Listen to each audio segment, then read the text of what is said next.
Hello everyone, আশা করছি সবাই ভালো আছেন। 2024-এর অক্টোবরে আমরা চলে গিয়েছিলাম থাইল্যান্ড ট্রিপে। আজকের এই ভিডিওতে আমি দেখাবো চট্টগ্রাম থেকে পাতায়া পর্যন্ত আমাদের জার্নিটা, সেটাতে আমরা কি করেছি, কি অ্যাক্টিভিটিস ছিল।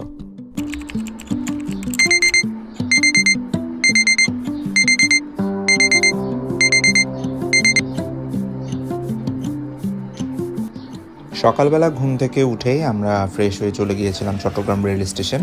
আমাদের ট্রেন ছিল সুবর্ণ এক্সপ্রেস সকাল 7:30-এ। এই ট্রেন করেই আমরা শুরু করেছি আমাদের জার্নি ঢাকার উদ্দেশ্যে।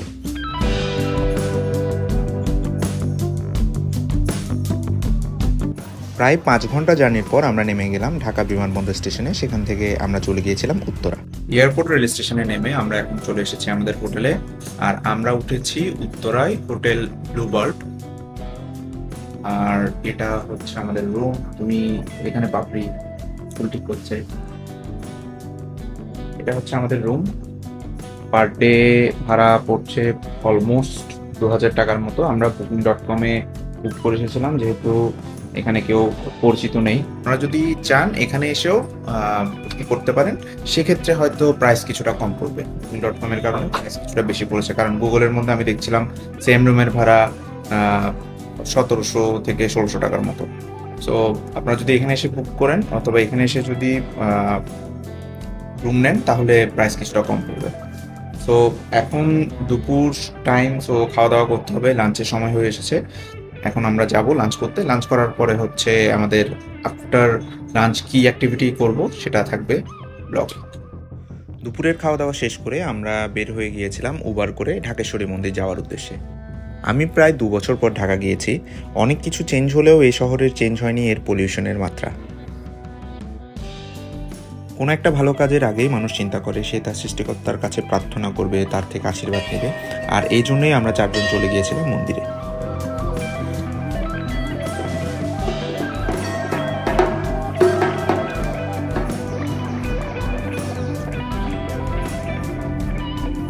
রাতে খাওয়া দাওয়া আর করছি না, কারণ ওখানে হচ্ছে এক বন্ধুর সাথে দেখা, তার সাথে পিৎজা খেয়েছি, কফি খেয়েছি। সো আজকে আর কিছু খাবো না, যেহেতু কালকে সকালে ফ্লাইট, আর উঠতেও হবে সকাল সকাল।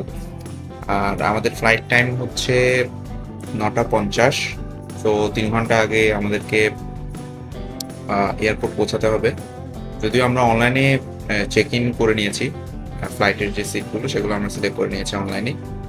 সো উঠবো 5টায়, উঠে 6:30টার দিকে ট্রাই করবো বের হয়ে যাওয়ার হোটেল থেকে। এই হোটেলে ব্রেকফাস্ট ছিল, বাট মনে হয় না ব্রেকফাস্ট করতে পারবো বলে, বিকজ জিজ্ঞেস করেছিলাম আমাদের ব্রেকফাস্ট শুরু হয় সকাল 7টা থেকে। তো যদি ব্রেকফাস্ট করা না হয় তাহলে হয়তো এয়ারপোর্টে গিয়ে ব্রেকফাস্ট করবো। আর হচ্ছে মোটামুটি সব কিছুই ডান।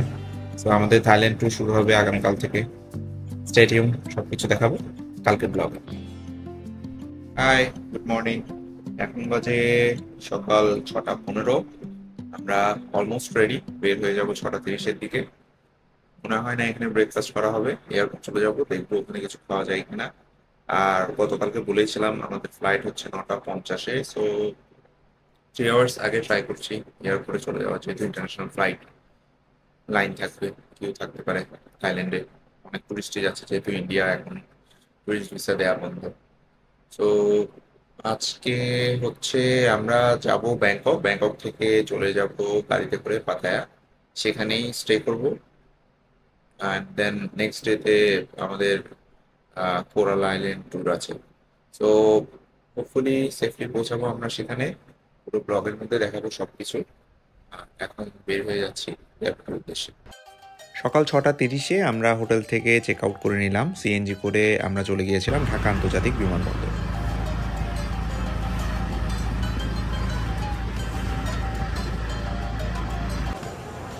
সেই সকাল থেকেই বিমানবন্দরে দেখা গিয়েছে কর্মব্যস্ততা। অনেক মানুষ এসেছে বিভিন্ন দেশে যাবে অথবা তাদের প্রিয়জনকে রিসিভ করার জন্য। আর এখানে আপনারা দেখতে পাচ্ছেন আমরা সবাই ইমিগ্রেশন লাইনে দাঁড়িয়েছি আমাদের ইমিগ্রেশনের যে ফর্মালিটিস সেগুলো কমপ্লিট করার জন্য। Immigration completed. আমরা খুব বেশি সময় লাগেনি, বেশি হলে 30 থেকে 40 মিনিটের মতো সময় লেগেছে। ইমিগ্রেশনের বাইরে একটু লাইন ছিল, ওটা কমপ্লিট করে আমরা এখন ভেতরে ঢুকেছি। এখানে কিছুক্ষণ বসবো, এয়ারপোর্টে একটু দেখবো, দেন যখন কল করবে তখন হচ্ছে আমরা ফ্লাইট এখন আমরা চলে এসেছি এয়ারপোর্টের লাউঞ্জ এরিয়াতে। এখানে বিভিন্ন ব্যাংকের অনেকগুলো লাউঞ্জ আছে। আমি হচ্ছে ইবিএল এর কার্ড হোল্ডার, আমি ওদের কাছে গিয়েছিলাম, বাট আমার ক্রেডিট কার্ডটা ওদের লাউঞ্জ ফ্যাসিলিটি নেওয়ার জন্য অ্যাপ্লিকেবল না। সো ওরা বলেছে আমাদেরকে 2500 টাকা করে পে করতে হবে পার পার্সন, বাট আমার কাছে ওটা আননেসেসারি মনে হয়েছে। কেন কিছুক্ষণের জন্য আমি ওটা নেইনি। আপনারা যদি চান প্লাটিনাম কার্ড হোল্ডার হন, ইবিএল এর ক্রেডিট কার্ডের প্লাটিনাম কার্ড হোল্ডার, তাহলে আপনারা লাউঞ্জের মধ্যে বুঝতে পারেন। এখানে অনেকগুলো ব্যাংক আছে, এমটিবি দেখেছি, ইবিএল দেখলাম, এদিকে সিটি, তারপর সিটি ব্যাংক, এদিকে সিটি ব্যাংক আছে, অনেকগুলো ব্যাংকেরই লাউঞ্জ আছে। আপনারা চাইলে এখানে বসে টাইম স্পেন্ড করতে পারেন এয়ারপোর্টে যতক্ষণ আছে।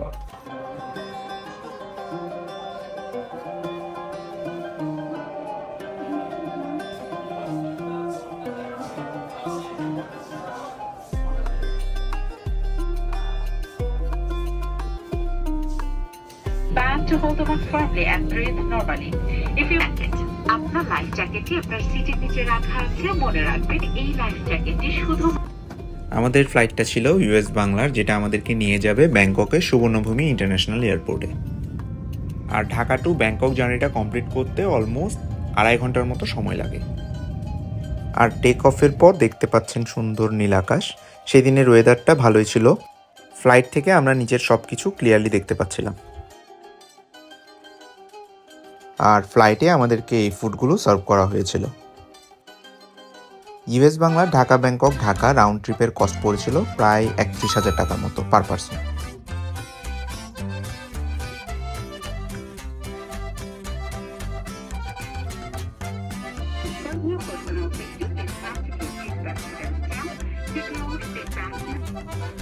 আর এখানে আকাশ থেকে আপনারা দেখতে পাচ্ছেন ব্যাংকককে।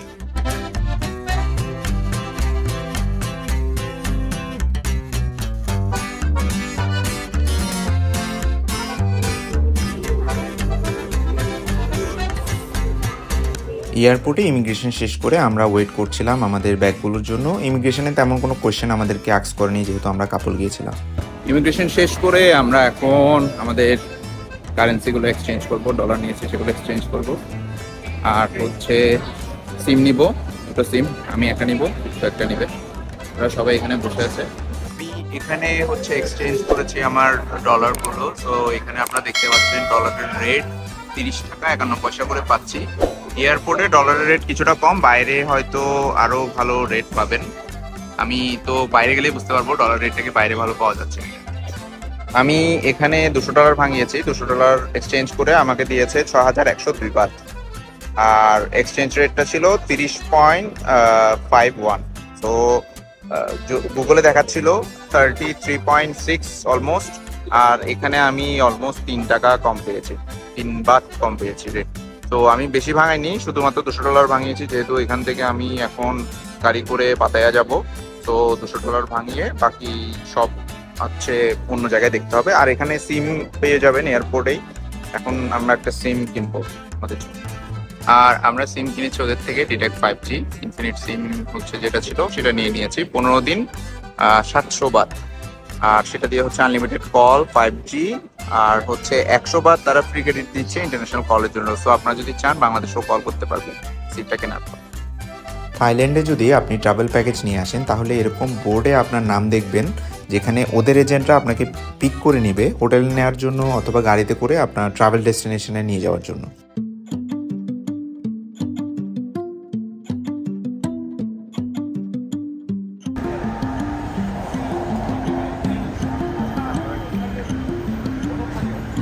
আমরা এখন এয়ারপোর্ট থেকে বের হয়ে গাড়ি করে যাব আমাদের হোটেল পাতায়াতে। এখানে সবাই তো হাই দাও, হ্যালো। বৃষ্টি। আর আমাদের হয়তো পাতায়া হোটেলে যেতে অলমোস্ট 2 আওয়ার্সের মতো সময় লাগবে। আর খুব সুশৃঙ্খল রোড তাদের। আর আমাদের দেশের মতো ফিটনেসবিহীন গাড়ি এখানে দেখতে পাওয়া তো ভাগ্যের ব্যাপার।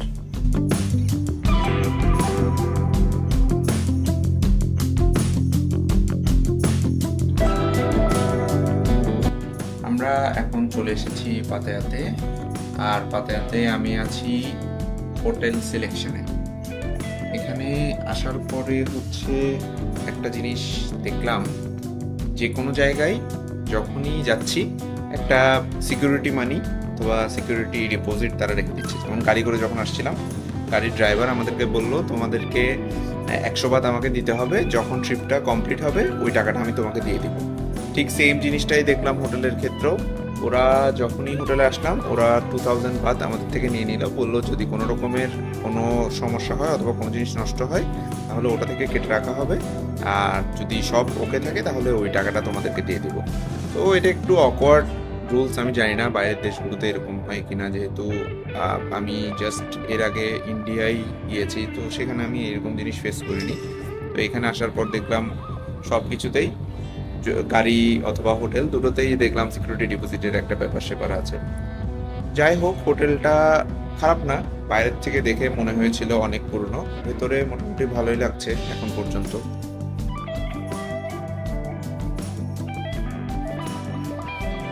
এটা হচ্ছে বেড, আর হচ্ছে কার্ড,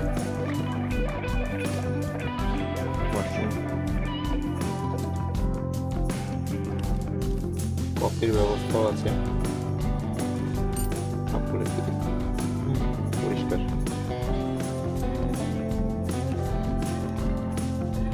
ইয়েস, পরিষ্কার আছে এটা ভালোই। এখানে কি দেওয়া আছে? Discount 10% open daily restaurant. তো ভালোই লাগছে এখানে, রুমটা ভালোই। টিভিটা এখানে ছিল, নামিয়ে দিয়েছে, আই ডোন্ট নো হোয়াই। তো এখন কিছুক্ষণ রেস্ট নিব, কারণ প্রচুর এক্সস্টেড লাগছে। সকালবেলা বের হয়েছিলাম, সকালবেলা 6:30-এ বের হয়েছি, এমনটা বলেছিলাম প্রথমের দিকে। 6:30-এ বের হয়ে আমরা এখানে, ফ্লাইট ছিল আমাদের 9:30-এ, ফ্লাইট অন টাইম ছেড়েছে। তারপর ব্যাংককে নামলাম আমরা, ব্যাংকক টাইম 1:40-এ নামার পর 2 ঘন্টার মতো সময় লেগেছে আমাদের সব শেষ করতে। 3:30টার দিকে হচ্ছে একটু ওয়েট করতে হয়েছে গাড়ির জন্য। 3:30টার দিকে আমরা গাড়িতে উঠলাম। গাড়িতে উঠে এই এখন বাজে 5:30, 5:10-15-এর দিকে হচ্ছে আমরা হোটেলে এন্ট্রি নিয়েছি। তো এখন কিছুক্ষণ রেস্ট নিব, কিছুক্ষণ রেস্ট নিয়ে, যেহেতু পাতায়াতে আমরা আজকে রাতটাই আছি, আগামীকাল সকালবেলা কোরাল আইল্যান্ড ভিজিট করে আমরা চলে যাব আবার ব্যাংককে, সেখান থেকে ফুকেট। সো আমরা ট্রাই করব আজকে রাতে অ্যাটলিস্ট অল্প হলেও পাতায়া নাইট লাইফটা এনজয় করার। আর এটা হচ্ছে বাইরে থেকে আমাদের হোটেল সিলেকশন, এটা একদম বিচের কাছেই। আমরা ফ্রেশ হয়েই বের হয়ে গিয়েছি, খাওয়া দাওয়া করবো অল্প কিছু, আর দেখবো এখানে কি কি করা যায়, কি কি আছে। ভিউটা জাস্ট দেখেন, মিয়ামি একটা ভাইব আছে, আকাশ পুরো গোলাপি।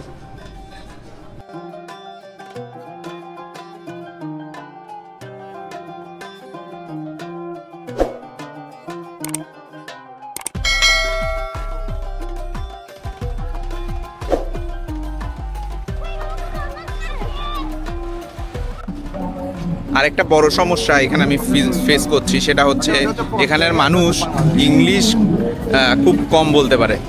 বুঝে কিনা সেটা তো বুঝতেছি না, এবং বলতেও পারে খুব কম।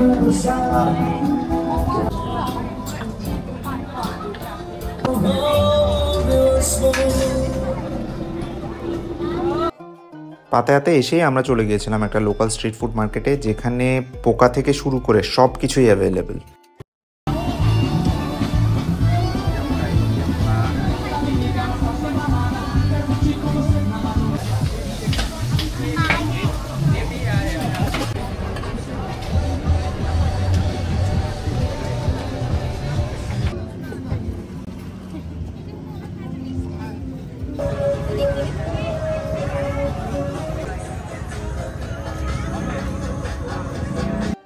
আর এখানে দেখতে পাচ্ছেন ওদের কি সুন্দর ফ্রুটস কালেকশন। যদিও সেদিনের ফ্রুটসগুলো আমার কাছে একটু মিষ্টি কম লেগেছে, জানি না কেন, বাট দেখতে কিন্তু ছিল দারুণ। আর এখানে অবশ্যই কোনো কিছু খাওয়ার আগে একটু দেখে শুনে খাবেন, কারণ এখানে কিন্তু পর্কের মাংস পাওয়া যায়।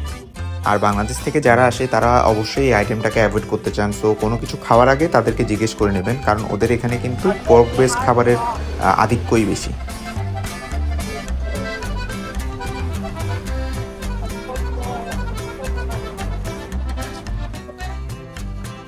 নাইট টাইম বের হয়েছি, একটা চিকেন ফ্রাইড রাইস খেলাম এখানে 80 বাত করে, ভালোই ছিল, খেয়েছি, ভালোই লেগেছে। আর খুব মানে আমি এখানে আসার আগে মজা করে বলেছিলাম আমি ক্রোকোডাইল মিট খাবো, এবং এখানে দেখেও ফেলেছি। প্রথম দিনই আসলাম, ওখানে দেখি ক্রোকোডাইল, ভিডিওতে তো দেখতেই পেরেছেন। মাই গড।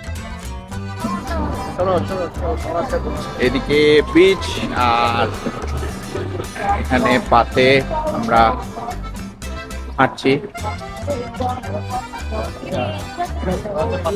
আর এখানে আমরা চেয়েছিলাম স্কুটি নিয়ে ফেলতে, যেহেতু আমিও পারি চালাতে, দিতেও পারে, বাট আমাদের আসলে কেউই ড্রাইভিং লাইসেন্স আনা হয়নি, তো এটা পসিবল হচ্ছে না। হেঁটে হেঁটেই যাচ্ছি। অনেক দূরে একটা পাতায়া লেখা দেখা যাচ্ছে, ওখানে যাবো চিন্তা করছি, দেখা যাক কতটুকু যাওয়া যায় হেঁটে হেঁটে।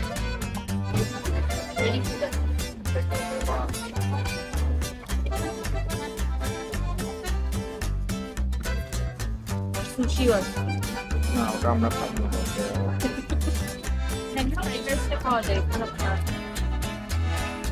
Nice.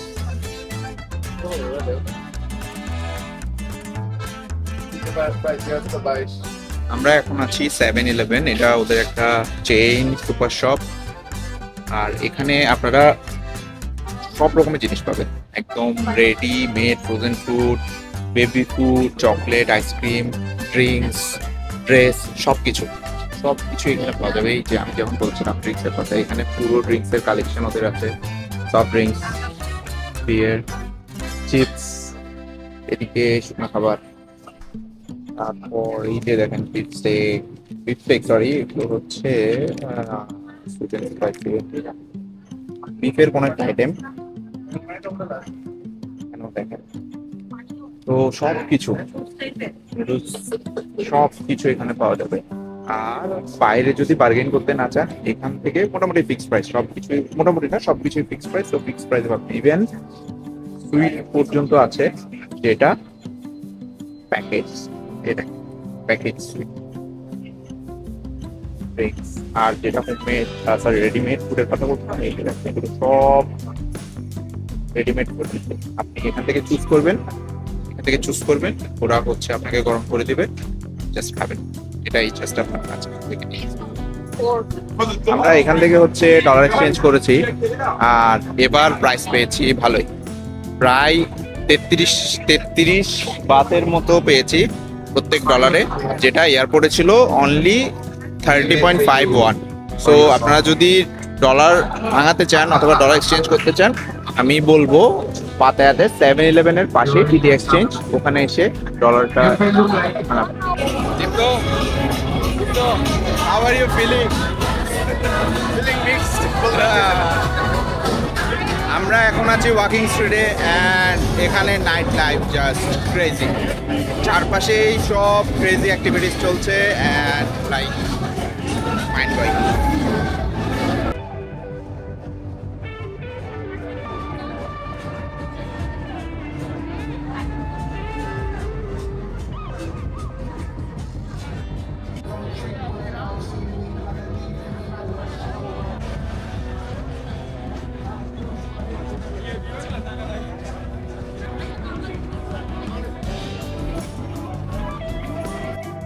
পাতায়া ওয়াকিং স্ট্রিট দেখা শেষ করে আমরা চলে গিয়েছিলাম পাতায়া ভিউ পয়েন্টে। সেখান থেকে আমরা ব্যাক করেছিলাম আমাদের হোটেলে। পরের দিন আমরা পাতায়াতে কী করেছি সেটা থাকবে আমার থাইল্যান্ড সিরিজের নেক্সট ব্লগে, সো দেখতে হবে। আর আমার চ্যানেলে সাবস্ক্রাইব করে রাখুন, এবং থাইল্যান্ড ট্রিপের আরও সব ইনফরমেশন পেতে এই পুরো সিরিজটি অবশ্যই দেখবেন। সো পরের ভিডিওতে দেখা হবে, বাই বাই।